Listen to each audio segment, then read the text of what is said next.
자, 계속해서 우리가 출애굽기 말씀을 읽어가고 있습니다. 자, 예전에 청년들을 지도할 때에 참 신앙 상담을 종종 했습니다. 신앙 상담을 하면서 그들에게 가장 많이 들었던 질문이자 또 고민 중에 하나가 무엇이었냐면은 언제쯤이면 취업이 되고 언제쯤이면은 내 길이 보이겠습니까? 라는 그러한 고민과 질문을 받을 때가 있었어요. 아마 이제 대학생들 입장에서는 그게 가장 큰 고민거리였을 것 같습니다. 학교에서 공부를 열심히 해왔지만은 또 내가 앞으로 사회에서 어떠한 일을 감당할지 또 어떤 길을 걸어갈지 알 수가 없고 답답한 마음에 그러한 고민과 상담을 했던 걸로 압니다. 자, 그럴 때마다 저는 이런 얘기를 했습니다. 네가 잘 준비하고 있으면 되는 거야. 너가 잘 준비하고 있으면 되는 거야. 그 기회는 어느 특별한 순간에 찾아오는 거란다. 평범하게 살다가 또 평범한 일상이 진행되다가 갑자기 선물처럼 문자 한 통, 전화 한 통이 너에게 찾아오고 그것으로 인해 하루아침에 인생이 바뀌는 것이다. 그런 얘기를 해줬어요. 그러면서 늘 깨어 기도하면서 너의 신앙의 끈을 놓지 말고 긴장의 끈을 붙들고 열심히 잘 준비해라. 염려하지 말아라. 라는 얘기했습니다. 그 뒤로 참 많은 시간이 흘렀고 그런 고민을 나누었던 청년들은 다 그냥 자기 잘 살고 있어요. 그런 거 보면 그때 다 겪는 그런 고민인 것 같습니다. 세상에서 현명한 사람은 이렇게 말합니다. 사람마다 자기만의 속도가 있다고. 그렇죠? 사람마다 자기만의 속도가 있다고. 다른 사람은 저렇게 빨리 가는데 나는 천천히 가는 것처럼 느껴질 때가 있습니다. 다른 사람 보면 저기 앞서가는 것처럼 보이는데 나는 그렇게 많이 앞서가지 못하는 것처럼 보일 때가 있다는 거예요. 근데 여러분, 세상에서도 그런 말을 합니다. 사람마다 속도가 있다고. 빨리 가는 사람도 있고 천천히 길게 오래 가는 사람도 있는 것처럼 각자의 그 속도가 있습니다. 자, 이것을 신앙인의 관점에서 본다면 이렇게 표현할 수 있을 것 같아요. 하나님의 시간과 나의 시간이 다를 수 있다고. 하나님의 시간과 나의 시간이 다를 수 있다고 말입니다. 그렇습니다, 여러분. 하나님의 생각과 나의 생각이 다르고 하나님의 때와 나의 시간이 분명히 다를 수 있습니다. 내가 생각했던 시간과 하나님께서 정하신 시간과 다르게 갈 수 있다는 거예요. 분명한 점은 지극히 평범하고 반복되던 나의 시간이 흐르더라도 어느 날 갑자기 하나님의 때에 그분께서 개입해서 평범한 일상을 특별하게 만드는 시기가 있다는 점입니다. 저는 오늘 여러분에게도 이런 특별한 시간이 찾아오기를 축복합니다. 여러분께서 살아가는 인생들이 좀 평범하고 별다른 진전이 없어 보이더라도 그 가운데 하나님께서 개입하셔서 여러분의 삶을 특별하게 만들 수 있는 그러한 시기를 만나시기를 축복합니다. 자, 성경을 보시면 1절에 모세가 그의 장인 미디안 제사장 이드로의 양떼를 치더니, 여기까지만 먼저 보겠습니다. 상당히 짧은 내용이죠. 자, 대제국의 왕실에서 왕자의 영화를 누리며 살던 모세가 이제는 척박한 광야의 목자가 되었습니다. 그에게 주어진 일이라고는 그저 그에게 맡겨진 양들을 치는 일이었어요. 그리고 그 양들조차 여러분, 자기 양이 아닙니다. 모세의 소유의 양이 아니었어요. 누구의 양입니까? 그의 장인이었던 이드로의 양이었습니다. 여러분, 과연 양을 치는 일과 그리고 이스라엘 백성들을 구원하는 일에 접점이 있다고 생각이 드십니까? 광야에서 양을 치는 것, 그것도 내 것이 아닌 다른 사람의 양을 치는 것과 이스라엘 백성들을 구원하는 일이 어떤 연관성이 있다고 보이십니까? 전혀 그렇게 보이지 않아요. 여러분, 1만 시간의 법칙이란 말이 있습니다. 미국의 심리학자 앤더스 에릭슨이라는 사람이 그 논문에서 쓴 내용인데요. 어떤 내용인지 여러분께서 아시다시피 무엇입니까? 어떤 한 분야의 전문가가 되려면은 최소한 1만 시간 정도의 훈련이 필요하다.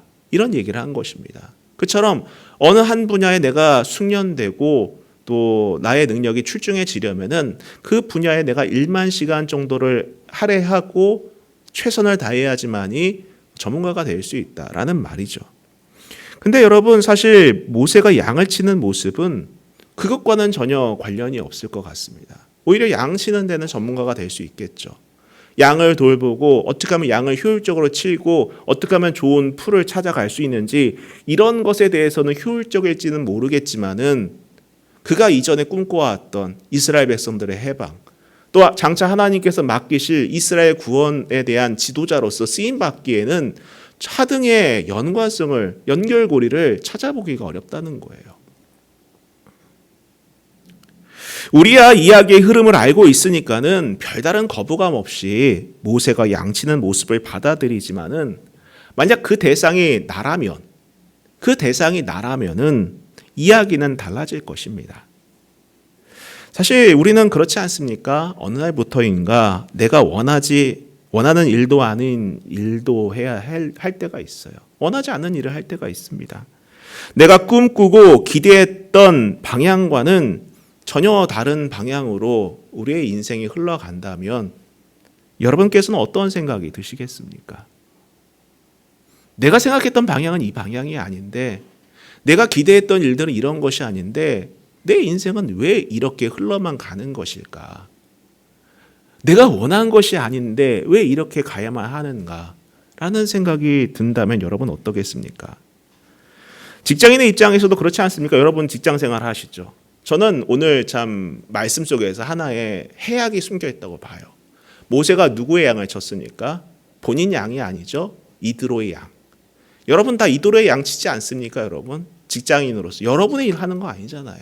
남의 양 치는 일 하지 않습니까? 다들 그렇지 않습니까?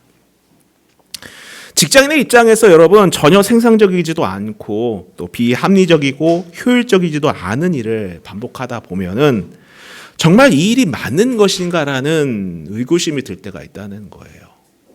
거기에다가 내가 좀 불합리한 일을 겪는다면 그것에 대한 의구심은 더 증폭이 되겠죠. 또 공부하는 학생들의 입장에서도 마찬가지가 아닐까 합니다. 그 입장에서도 자신이 공부는 하고 있지만은 내가 하긴 하는데 미래가 캄캄하고 잘 보이지 않는다면은 당연히 낙심되고 또 회피하고 싶을 것 같아요. 다 그런 거 경험하지 않았습니까?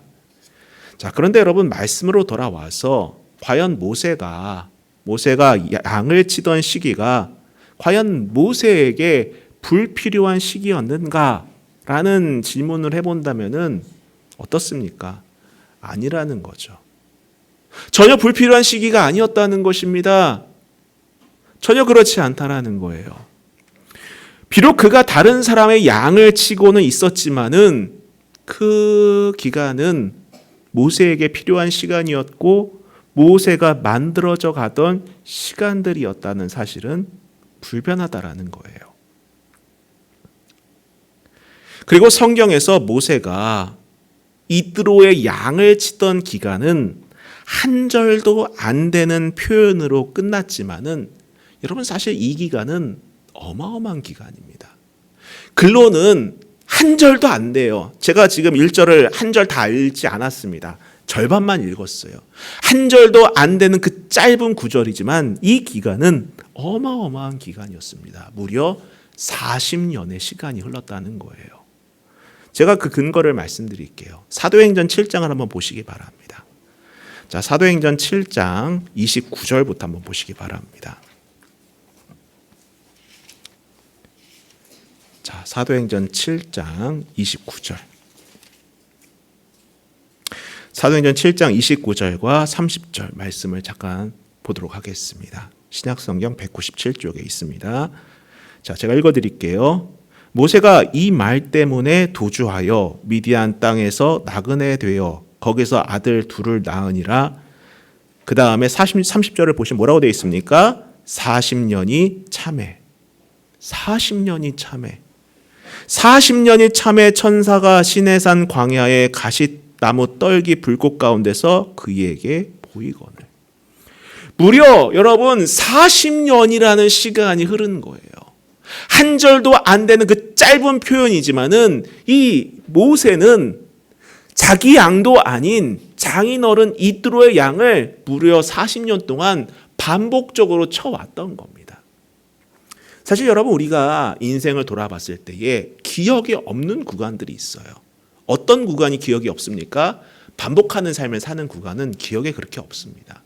특별하게 어디를 여행 갔다든지 어떤 특별한 이벤트가 있었다라든지 어떤 일이 내게 왔을 때는 내가 기억은 하는데, 여러분의 인생을 돌아봤을 때에 늘 반복하는 삶을 살았던 직장 생활들 기억하십니까? 내가 어떤 일을 해왔고 어떤 업무를 받았었고 또 학생들은 어떤 공부를 했는지 여러분 기억하시나요? 아니요, 기억을 못해요.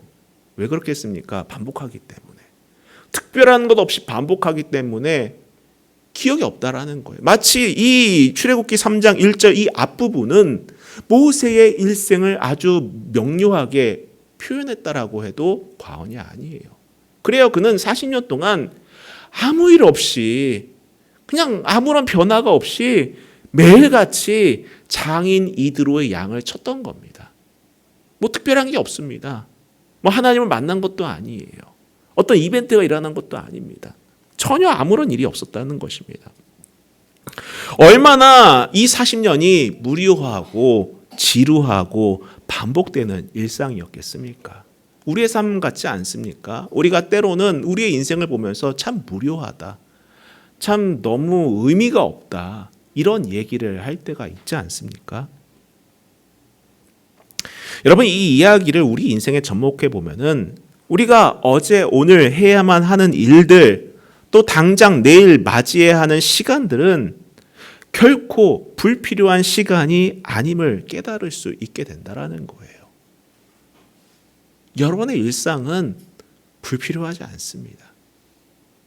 여러분이 그 일상 때문에 지치곤 하지만은, 그 일상 때문에 상처 입기도 하지만은 결코 그 일상이 불필요한 일상이 아님을 오늘 말씀 속에서 발견할 수 있기를 바랍니다. 부탁드리고 싶은 것은요, 여러분의 일상이 스스로 보기에 무료해 보인다고 해서 마치 남의 양을, 사실 우리가 다시 말씀드리지만 인생 대부분을 이드로의 양을 치면서 살잖아요. 이드로의 양 치는 삶을 살잖아요. 남의 양을 치는 것과 같은 일상이 반복된다 하더라도 스스로를 폄훼하지 마세요. 자기 자신을 폄훼하지 마시기 바랍니다.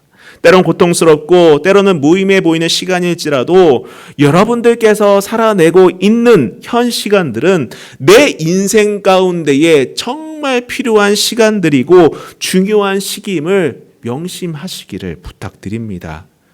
그 기간들이야말로 나의 인생에 필요한 시간이고 무엇보다 하나님께서 나를 만들어가는 시간임을 믿으시기를 바라요. 그럼 내게 필요한 것이 무엇이냐? 내가 해야 할 것은 무엇이냐? 다른 것이 아닙니다.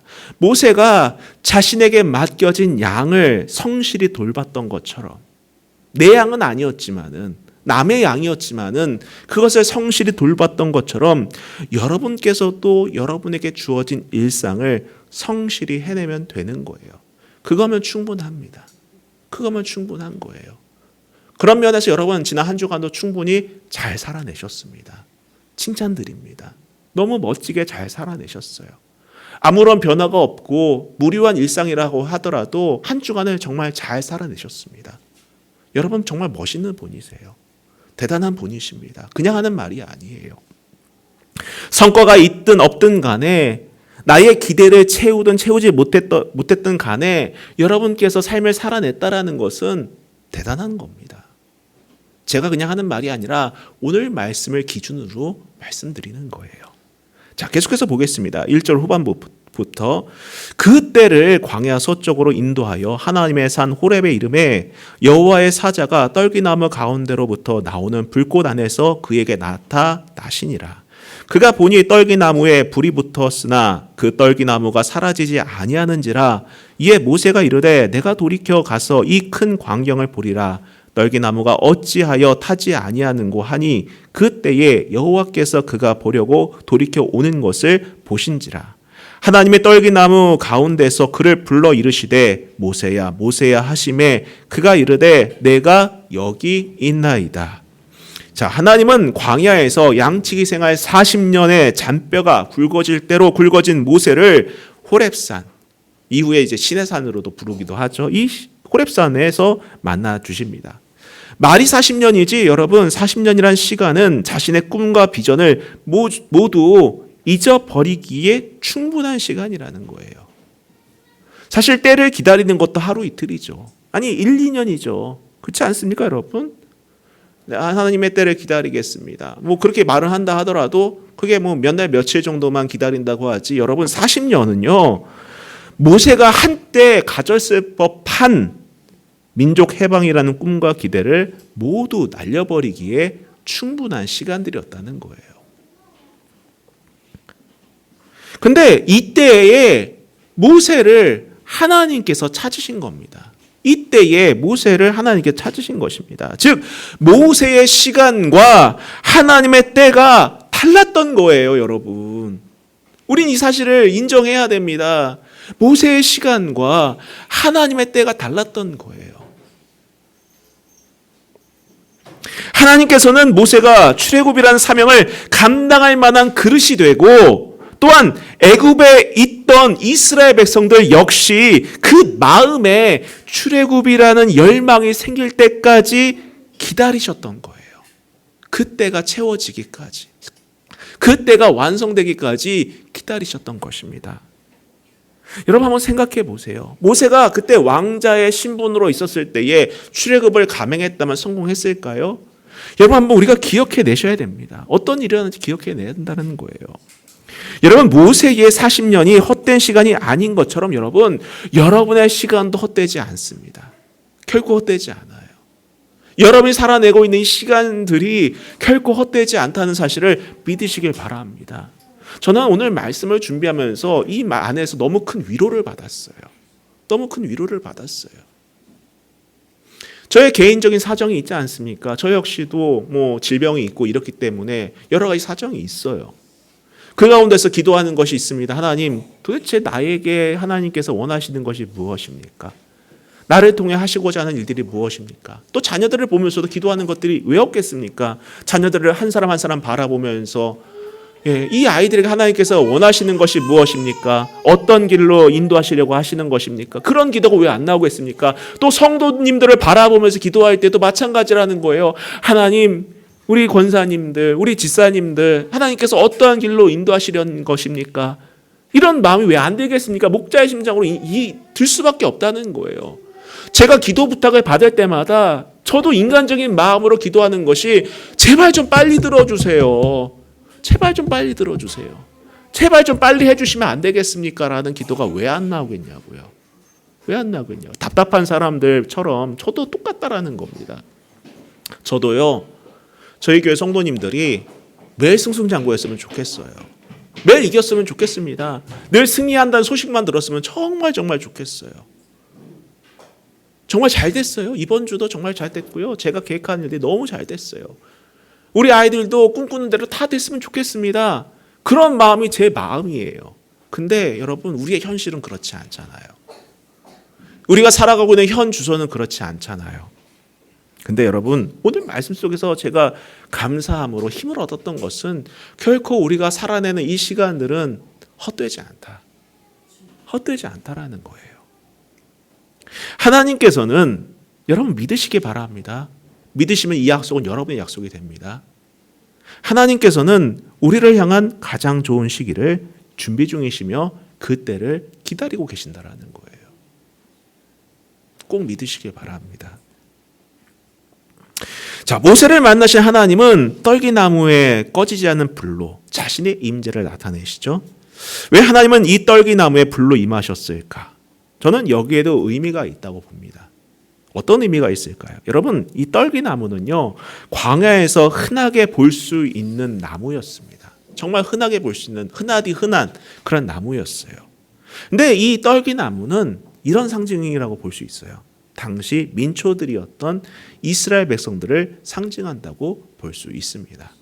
그리고 불은 여러분 성경에서 보통 뭐라고 보는 때가 많이 있느냐? 소멸, 정화, 연단 이런 표현으로 많이 사용이 돼요. 자, 그러면 2절을 다시 보면은 여호와의 사자, 이제 4절에서는 여호와의 사자가 이제 하나님이다, 여호와 하나님이다라고 표현을 하고 있는데 이 여호와의 사자가 떨기나무 어디에서부터 나옵니까? 그 2절을 다시 보면 떨기나무 가운데로부터 나오는 불꽃 안에서 나오셨다고 증언하고 있어요. 저는 이 표현이 상당히 중요하다고 봅니다. 여러분, 이것은 무엇을 상징하는가라고 본다면은 바로 이스라엘의 고통과 고난 중에 그들과 함께하고 있었음을 상징하는 형상이라고 읽어낼 수 있는 겁니다. 그렇습니다, 여러분. 하나님은 이스라엘 백성들의 고통과 고난을 아셨어요. 그것은 단순히 지식적인 알미 아니라 자기 백성의 상처와 아픔, 두려움과 불신을 그들 곁에서 함께 하시며 속속들이 다 아신다는 거예요. 여러분, 우리가 겪고 있는 마음의 짐들 하나님은 아십니다. 여러분, 믿으시길 바랍니다. 저도 한 주간의 삶을 살아내면서 기도 제목이 많이 있었어요. 저 나름대로도 기도할 것들이 있습니다. 근데 그때마다 하는 것이 하나님 아시죠? 였어요. 하나님 아시죠? 제 마음 아시죠? 제 상황 아시죠? 그리고 우리 성도님들의 상황 아시죠? 이런 기도였다라는 거예요. 누구보다도 여러분의 삶을 잘 아시고 여러분과 동행하시는 분이 계심을 믿으시길 바랍니다. 이제 모세의 가장 큰 사명은 그 하나님의 마음을 아는 것이며 하나님의 백성을 고난의 자리에서 불러내는 일이었던 것입니다. 자, 계속해서 5절을 보겠습니다. 하나님이 이르시되 이리로 가까이 오지 말라. 내가 선 곳은 거룩한 땅이니 내 발에서 신을 벗으라. 자, 거룩하신 하나님의 임재는 어제까지만 하더라도 모세가 양을 치고 양들이 풀을 듣던 그 지극히 평범한 장소를 당장 신을 벗어야 하는 거룩한 땅으로 바꾸십니다. 왜 거룩한 땅이 되게 된 것입니까? 바로 그곳에 하나님의 임재가 있기 때문이라는 거예요. 여러분, 우리가 박물관에 가보더라도 사실 별거 없습니다. 여기 화성행궁 가보시면은 그 옆에 박물관이 하나 있는데 거기 보면은 상 하나 쭉 있고 글 쓴 것들이 있습니다. 그게 왜 대단할까요, 여러분? 특별한 사람이 썼기 때문이에요. 정조대왕이 쓰거나 그의 어머니가 쓰셨거나 이런 것이기 때문에 그분들이 사용하셨던 거기 때문에 후손들이 그거를 보고 보존하면서 이러이러한 의미가 있습니다. 그리고 관람객들에게 전시를 합니다. 같은 물건이라도 누가 썼느냐에 따라서 그 가치와 의미는 달라진다는 거예요. 지극히 사람들이 밟고 있는 땅이었지만 그곳에 하나님의 임재가 있을 때 그곳이 거룩한 것이 되었던 것처럼 여러분, 하나님의 임재와 하나님의 함께하심이 있는 곳은 거룩한 곳이 되는 것입니다. 예전에 저 어렸을 때에 이제 목사님들은 그런 가르침을 저희들한테 주셨었어요. 이거 다 성물이다라고. 그렇지 않습니까? 막 이 마이크, 피아노, 심지어는 강대상도 못 올라가게 했었어요. 그래서 이제 어르신들 보면은 아이들 강대상 올라오면 그러지 말라고 이런 얘기 했는데 저는 그런 마음은 없어요. 근데 그 전에 왜 그런 것들이 있었습니까? 하나님의 임재가 있는 곳이다라는 그런 인식이 있었기 때문에 그곳은 거룩한 곳이기 때문에 함부로 하면 안 된다. 그래서 심지어는 지금은 사라졌지만은 성미라는 것도 있었어요. 저 어렸을 때는 집에서 이제 그 쌀 한 컵을 해서 이 바구니에 담아가지고 가서 성미함에 넣었던 기억이 납니다. 그 성미라고 했어요. 쌀인데 그걸 거룩한 쌀이다 이렇게 성미라고 말하는 거죠. 여러분, 저는 우리의 시간, 우리의 인생, 우리가 밟아가는 그 땅에도 하나님의 임재가 있음을 믿습니다. 저는 여러분의 삶이 거룩한 삶이 되기를 축복합니다. 여러분이 일하는 그 터전이 거룩한 터전이 되기를 축복합니다. 그리고 여러분의 가정에도 거룩한 가정이 되기를 축복합니다. 여러분, 제일 중요한 것은 하나님, 내 삶에 하나님의 임재가 있기를 간절히 바랍니다. 아까 우리 이태원 지사님 성령 임재 찬양을 했지만은 그래요. 우리의 삶에 성령이 임하시면 되는 거예요. 그럼 우리의 삶은 평범한 삶이 아니게 되는 것입니다. 거룩한 삶, 의미가 있는 삶, 하나님이 함께하는 삶이 되는 겁니다. 우리의 가정에, 우리의 직장에, 우리의 학교에 하나님의 임재가 있기를 기도하는 우리 믿음의 백성이 될 수 있기를 주님의 이름으로 축복합니다. 여러분, 특별한 삶을 사시기를 원합니까? 여러분의 삶이 의미 있는 삶이 되기를 원하십니까? 여러분이 속한 그곳에 하나님의 임재가 있기를 기도하세요. 하나님의 임재가 있기를 간구하세요. 여러분의 시간 속에 하나님의 임재가 있기를 기도하시기를 원합니다. 하나님, 하루하루가 반복되고 무료합니다. 내가 앞으로 어떻게 살아야 될지 모르겠습니다. 앞으로 내가 어떤 길을 걸어가야 될지 정말 알 수 없습니다. 그런 순간에도 주님, 내 삶에 임재하시기를 원합니다. 이 무료한 삶이지만은 이 반복되는 일상 속에 하나님의 임재가 있기를 간절히 소원합니다. 그럼 그곳이 거룩한 곳이 되는 거예요. 그 삶이 거룩한 삶이 되는 것입니다. 여러분이 거룩해서가 아닙니다. 누군가가 뭐 대단한 집안에 태어나서가 아니에요. 하나님의 임재하시기 때문에, 하나님이 임재하셨기 때문에 여러분의 삶이 복되고 거룩하고 의미 있는 삶이 되는 것입니다. 오늘 여러분께서 기도할 때에도 하나님의 임재가 있기를, 기도할 수 있기를 주님의 이름으로 부탁드립니다. 자, 6절부터 또 읽어보겠습니다. 또 이르시되 나는 내 조상의 하나님, 내 조상의 하나님이니 아브라함의 하나님, 이삭의 하나님, 야곱의 하나님이라. 모세가 하나님 배웁기를 두려워하여 얼굴을 가리매 여호와께서 이르시되 내가 애굽에 있는 내 백성의 고통을 분명히 보고 그들이 그들의 감독자로 말미암아 부르짖음을 듣고 그 근심을 알고 내가 내려가서 그들의 애굽인의 손에서 건져내고 그들을 그 땅에서 인도하여 아름답고 광대한 땅, 젖과 꿀이 흐르는 땅, 곧 가나안 족속, 헷 족속, 아모리 족속, 브리스 족속, 히위 족속, 여부스 족속의 지방에 데려가려 하노라. 이제 가라. 이스라엘 자손의 부르짖음이 내게 달하고 애굽 사람이 그들을 괴롭히는 학대도 내가 보았으니 이제 내가 너를 바로에게 보내어 너에게 내 백성 이스라엘 자손을 애굽에서 인도하여 내게 하리라. 자, 우리는 이 내용에서 하나님은 거룩한 분이심과 동시에 약속을 기억하시는 하나님임을 다시 한번 고백하게 된다는 것을 알 수 있습니다. 여기서 하나님은 자신을 소개하실 때 뭐라고 소개하십니까? 나는 내 조상의 하나님이다. 아브라함의 하나님이다. 이삭의 하나님이다. 야곱의 하나님이다. 이 표현은 여러분 무엇입니까? 하나님께서 그들에게 주셨던 약속들이 있었던 거예요. 약속들이 있었습니다. 민족을 이루게 하시겠다. 큰 민족을 이루게 하시겠다. 이 땅으로 돌아오게 하겠다. 그 약속들을 하나님께서는 기억하고 계셨다라는 것입니다. 하나님께서 자신을 이렇게 드러내심으로 말미암아 약속들, 그동안 하셨던 약속들을 잊지 않으시고 그 약속들을 반드시 지키시는 분이심을 스스로가 드러내셨던 것입니다. 여러분, 지난 40년간의 시간들은, 그 40년 동안의 침묵들은 하나님께서 언약을 잠시 잊었거나 망각했거나 포기했거나 이런 시간들이 아니었다라는 거예요. 참 감사하지 않습니까, 여러분? 우리가 신앙생활하면서 제일 힘들 때가 언제입니까? 하나님의 침묵을 경험할 때예요. 나는 지금 정말 너무 힘들고 하루하루가 고단하고 고달프고 뭔가 좀 출구가 보이길 원하는데 아무 음성이 들리질 않아요. 길이 보이지 않습니다. 어떤 변화가 일어나질 않아요. 그럴 때 답답하고 우리의 신앙이 흔들립니다.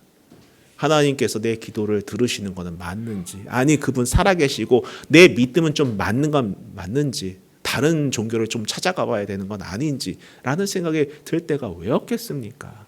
분명히 존재하죠. 언제쯤이면 이 고단한 인생이 좀 바뀔 수 있겠습니까? 라는 생각이 왜 안 들겠습니까? 근데 여러분, 이런 또 생각을 할 수 있겠죠. 아니 그럼 하나님 차라리 40년 전에 모세가 왕궁에 있을 때 그때 짠하고 힘도 있겠다. 모세도 역량도 있겠다. 그때 하시면 되지 않겠습니까?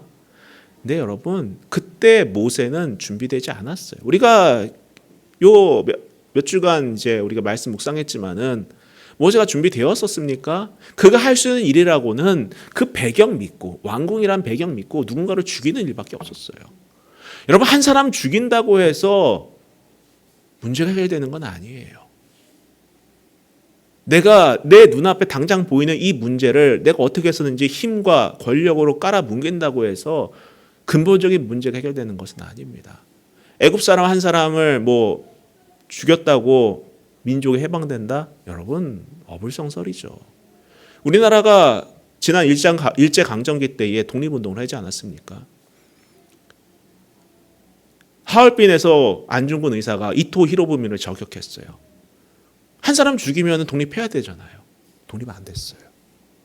여러분, 지도자급이 되는 사람도 죽어도 문제가 해결되지 않는데 애굽 그 관리인 한 명 다투다가 죽였다고 해서 이스라엘 백성들이 과연 해방이 됐을까요?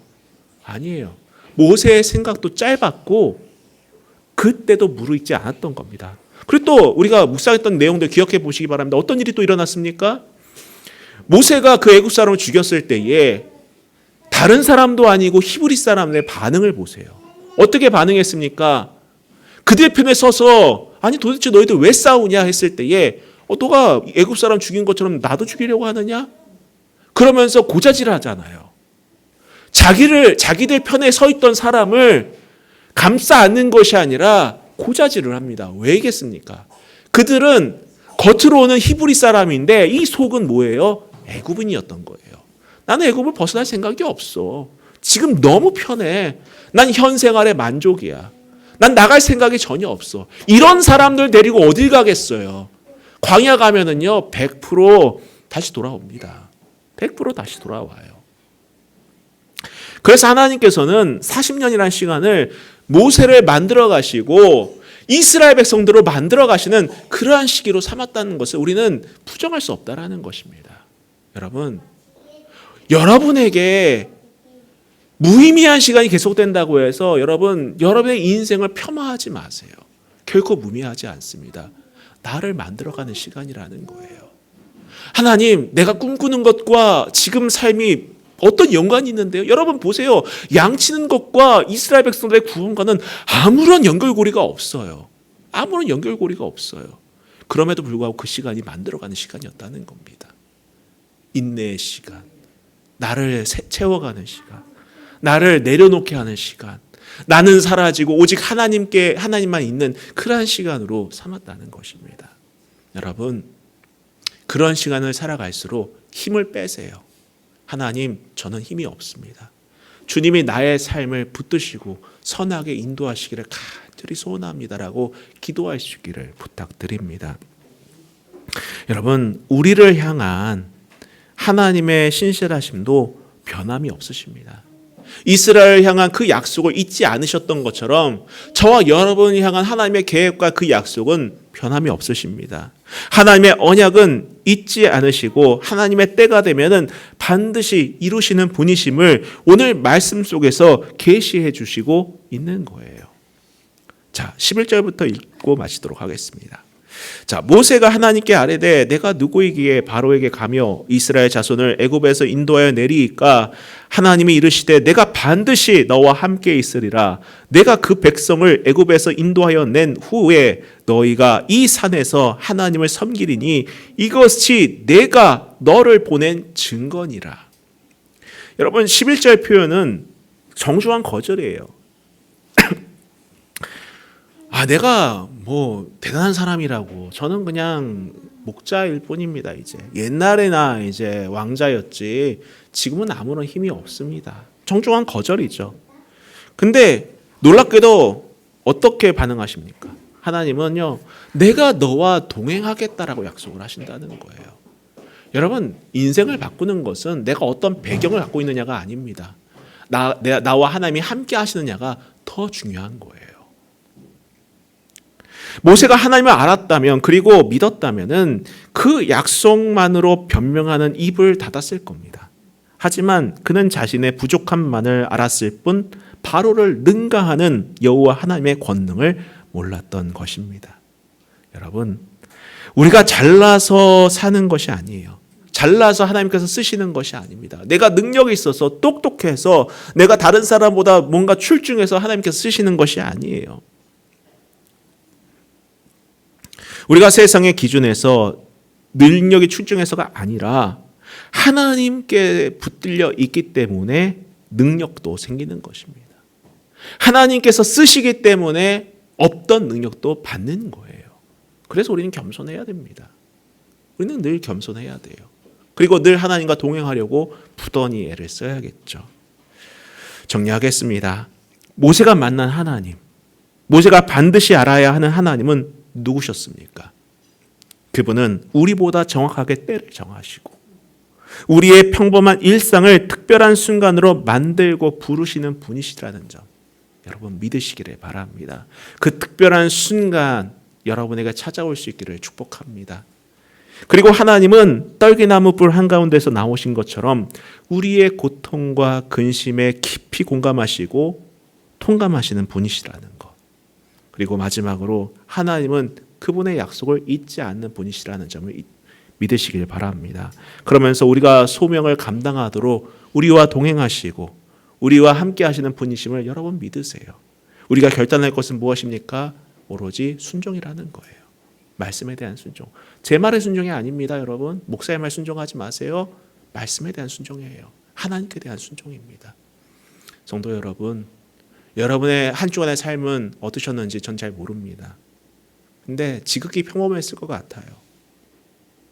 다른 사람은 나아 보이겠지만 아니에요. 다 똑같아요. 이드로의 양을 치는 것처럼 남의 양 치면서 지극히 평범하고 반복된 일상을 살으셨을 것입니다. 그러나 여러분 그 안에서도 하나님께서 일하시고 계심을 믿으시고 여러분 용기를 가지시기를 축복합니다. 그리고 매 순간 하나님과 함께 하시고 하나님의 임재가 있기를 간구하는 저와 여러분이 되시기를 주님의 이름으로 부탁드립니다. 우리 찬양할 텐데요.